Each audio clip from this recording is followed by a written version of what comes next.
So, last year when Invincible Season 2 was coming out, I put out a video predicting how I thought the season would end after we had gotten 5 of the 8 episodes for that season.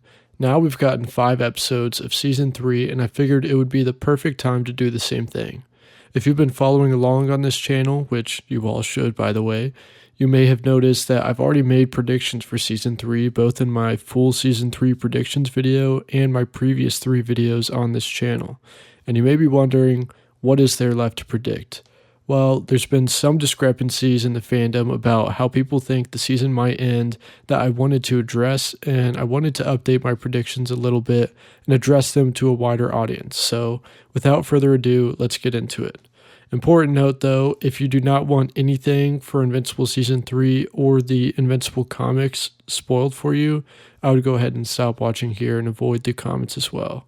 If you want some spoiler-free Invincible content, check out my weekly episode reviews on this channel, which, speaking of, you should subscribe to. Also, like this video. Okay, that's all that stuff out of the way. Now let's really get into it. So I think the best way to do this is just for me to go through each of the remaining episodes and discuss how I think each episode will play out and why I think that.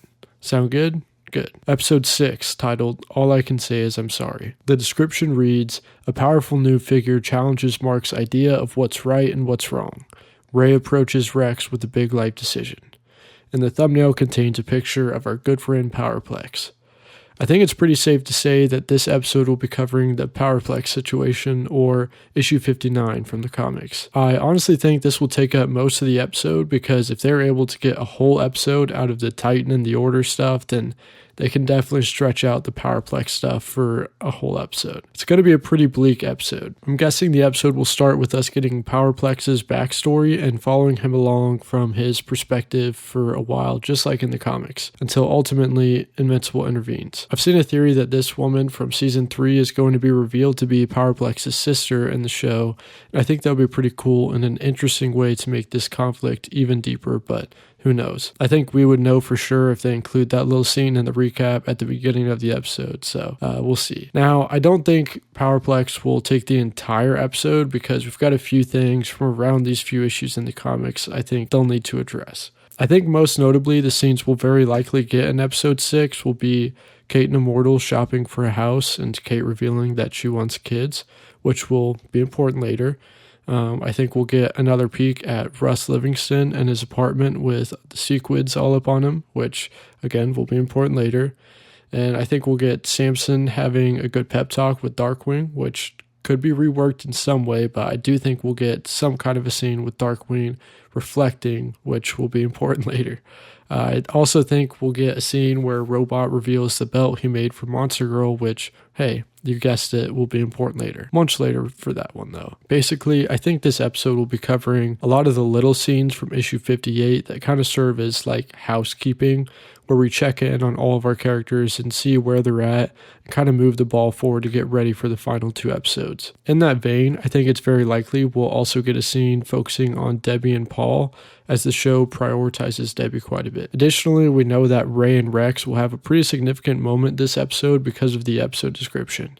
I talked about this in my previous video, but I feel like Ray is going to tell Rex she wants to retire or quit being a superhero, and this will likely be the scene where they do that. I go more in depth with that theory in that video, so check it out if you want to learn more. Lastly, one of the few shots from the trailer we've yet to see is this one of Oliver fighting the elephant, which will likely be a new scene because they announced John DiMaggio is voicing the elephant, and there's definitely no scenes of Oliver fighting and talking to the elephant in the comics. I'm guessing that scene will be about Oliver starting to see that villains do have lives and people that care about them, just because that feels like what's logically next for his character arc, but I could be wrong. I just know we're getting this scene this episode because I know it won't be in the following 2 episodes. I feel like overall this episode will definitely have kind of an ominous feeling about what's to come next, and I think the episode will end with Engstrom assembling all of the various Invincibles and saying it's a start, which leads us to episode 7,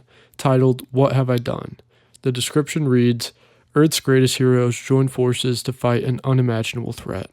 The thumbnail shows a distraught Cecil Stedman. So we're getting the Invincible War 100%. I think the episode will start with the flashback revealing what happened to Angstrom following his fight with Invincible in Season 2's finale, just like the Invincible War starts in the comics. However, I expect the show to go a little more in depth with this part, and we may get to see Angstrom collecting the other Invincibles or something, but who knows. Then we'll jump right into the Invincible War, and I've seen a lot of people suggest this, but I pray that we get the title card when Angstrom is giving his big monologue about making everyone hate Invincible, but who knows. I think they'll stay pretty true to the Invincible War from the comics, but expand on it a bit in some ways while scaling it back in other ways. I think the main difference will be that we have way less superheroes in the show than we did at this point in the comics, and a lot of Image Comics characters that may not be able to appear in the show due to rights issues. However, I think they'll counteract this by going more in depth with the characters we already know in the show and how they fight the various Invincibles. I think there's a lot of moments in the comic that are kind of glossed over to show the scale of the event. Like, for example, we don't even see how Eve got injured, even though that's a pretty important moment because she spends several issues being in the hospital and is the reason Mark is kind of taken out of the fight. So I definitely think they'll expand on that in the show, as well as other scenes like the Guardians taking on an Invincible and getting absolutely washed, as well as Darkwing and Rex's sacrifice, which will both be much more focused on and in-depth scenes that will make the lack of additional characters feel less glaring. However, I think there's honestly a really good chance that they do have a shit ton of new characters in this episode.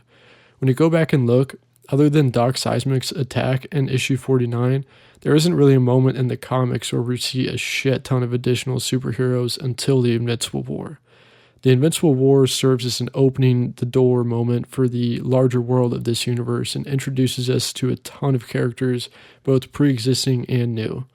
And while I'm still not sure if they'll be able to use some of the named and copyrighted characters like Spawn, Capes Inc., or Tech Jacket, unfortunately, I think there's a very good chance the show will still introduce new characters to replace those roles in the story, or they will use other characters to fill those roles. Characters like Miss Popper, Brit, Best Tiger, or really any of the newer or later members of the Guardians, I think are very likely to appear in this episode because we know a lot of them will have to be introduced in the show at some point, so why not just secure the rights to all of the newer Guardians and use them to fill some of these roles I was talking about earlier. I think it may be a bit jarring if we just see Brit for the first time beat up an Invincible, so I think we may need a bit of a scene introducing him, like maybe Cecil or Donald are asking him to reconsider joining the Guardians when an Invincible attacks or something. Who knows? I really wish we could get Tech Jacket, and I don't know how they'll do the Viltrumite War without him, but the fact we didn't get a casting announcement makes me worried we won't see him. I think one way they could get around it is just by saying one of the Invincibles was taken out in space or something by a young kid. Just allude to Tech Jacket, you know? Anyways, I think episode 7 will cover all the way up to the end of issue 61, so we'll get to see a lot of the aftermath, Cecil asking Mark to help with the cleanup mission, the little scuffle with Powerplex, another check-in on Russ Livingston having escaped his apartment. I told you that'd be important. This conversation with Immortal revealing he plans to retire and start a family. Cecil putting together a new team with Invincible and Brit and Robot. And I think the episode will end on a Conquest cliffhanger exactly where issue 61 ends, with them flying towards each other. I initially predicted that we would get the start of Conquest much earlier in episode 7, and that episode 7 would end with Conquest killing Eve, but I don't really see it playing out like that anymore. I think episode 7 ends on a cliffhanger, setting up a big brawl for the finale, just like the previous 2 episode 7s we've gotten. Then that brings us to the finale. Episode 8, I Thought You'd Never Shut Up. The description reads, with the world still reeling, a dangerous stranger arrives, testing Mark to his limits and beyond. Conquest. I honestly believe this episode will be as one-to-one as possible from the comics issues 62 through 65. I think those 3 issues play out like a finale of a season, and even all of the dialogue could be kept and fit the tone and themes of the season. I hope they include as many little moments as possible from the comics, like Oliver helping Mark trying to get him to stop, the I see the future line, and every other badass little moment there is in the fight. I think we're going to get a pretty cold parallel to the Omni-Man fight from season 1, where Omni-Man shoved Mark's face through a train. But this time I think they'll adapt these panels where Conquest shoves Mark's face through battleships and an island. Can you imagine how crazy that would be if they animated it just like the subway scene, but to that much larger of a scale? I'm trying hard not to get my hopes up for anything too insane, but I honestly think this one fight is what's going to earn this show a full run and insane popularity. I mean, the fight with Omni-Man in season 1 absolutely broke into the cultural zeitgeist, and that was them adapting one issue essentially. This time they have 3 full issues of peak material to adapt and expand on, and honestly, from a marketing perspective, they've really kept it under wraps that Conquest will even be in the season, which is very impressive and is going to blow the minds of fans of the show who haven't read the comics. I think this fight will take up almost the entire episode, but I think we're going to get pretty much all of issue 65 as well, which includes Mark recovering in the hospital and going with Eve to Rex's funeral, Eve's powers getting funky, a check-in on Russ Livingston, D.A. Sinclair, Angstrom, and Conquest, and then I think the episode will end with Mark's talk with Oliver about how he won't hesitate to kill anyone who threatens his family. In my review and breakdown videos, I've been talking a lot about how Mark's arc this season has been about him changing his moral code to accepting having to kill sometimes, and about his priorities changing with Eve and Oliver giving him more to want to protect. This last line of issue 65 pretty much sums up the completion of that arc, and I think that makes it thematically a perfect place to end the episode and season.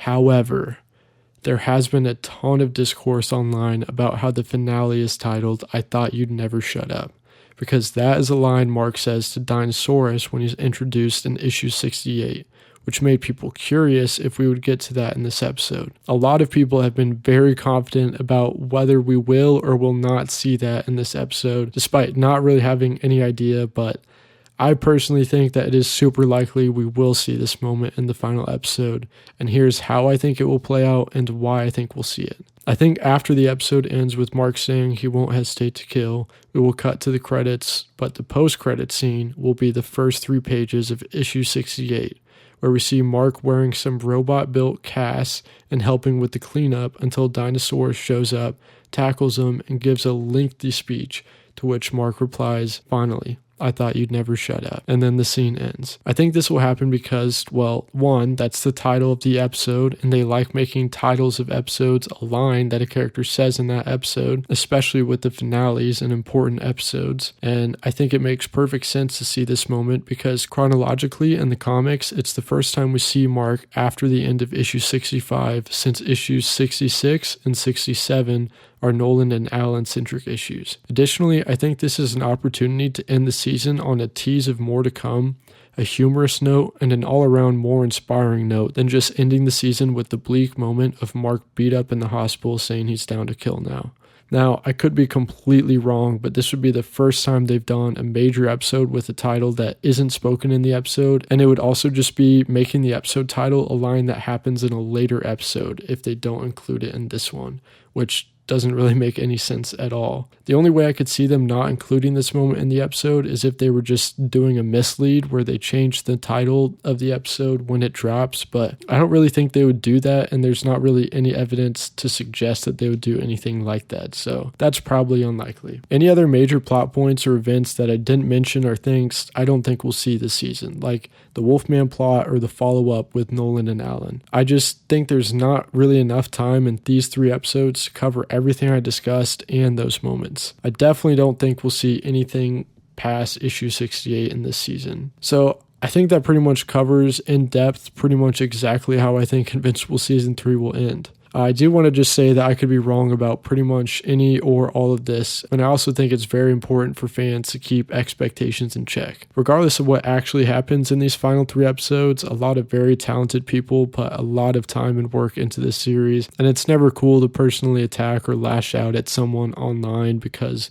you didn't get what you wanted from your favorite superhero show. I think this season has been phenomenal so far, and I think pretty much no matter what, we're in for quite a treat with these next 3 episodes of Season 3. Well, I think that just about does it for us today. If you enjoyed this video, make sure to leave a like and check out my other Invincible videos on this page as well, which, by the way, you should subscribe to while you're at it. I'll continue posting weekly reviews, breakdowns, and predictions for Invincible Season 3 as each episode comes out. But until then, I'll see you guys later. Peace.